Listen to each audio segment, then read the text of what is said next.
I noticed the trusses that you had cameras like up on a truss that looked substantially high. And I noticed somebody was climbing the truss. Oh, yeah. That is unusual.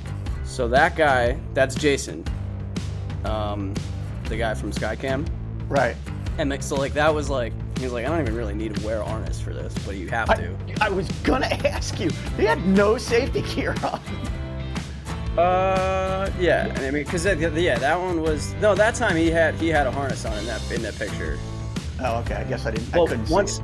Once it was built, you know, like because you have to build it up there, and like he's mounting it, and like I said, this was his first time working with robos, but he was the only one that. I mean, we're on like the 4th story, and then 6 feet in the air after that, on the corner of a building, you know, that's overlooking the 18th green. Yes, I mean, it's pretty. If you're afraid of heights, like you're gonna be freaked out. Like it's high.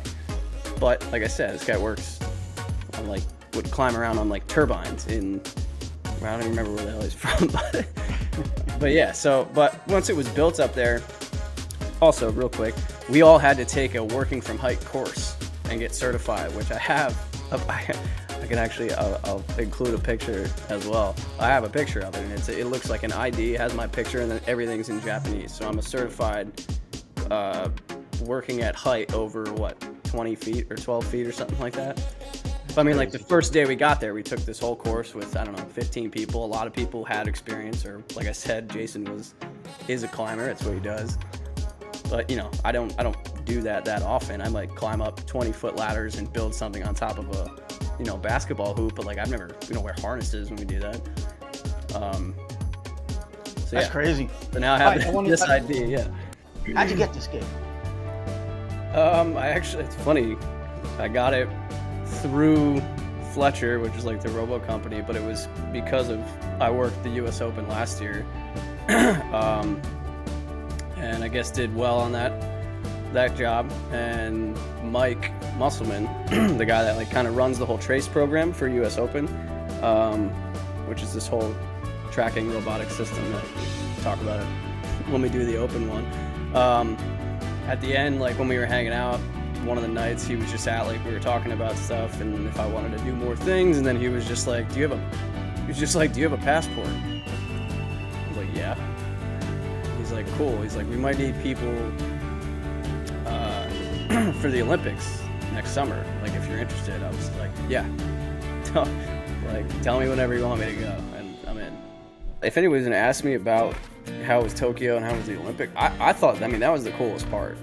Was I've worked with a lot of people from all over the country here, some people out of the country here and there on some stuff, but this was this is a whole different thing. I'm every part of the world.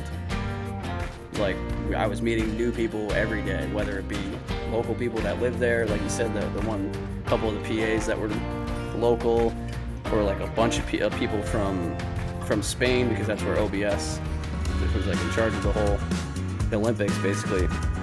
That's where they're out of. But then you have, from camera guys to audio guys to directors, people from the UK, people from Australia, people from, like I said, Spain, Germany, I can't, just everywhere in the world. I can't even remember exactly where everybody was from, but just listening to new accents every morning on a bus, a packed bus or whatever, sitting next to somebody else, and then it's oh, where are you from? And you open your mouth, and it's, oh, you're from Australia.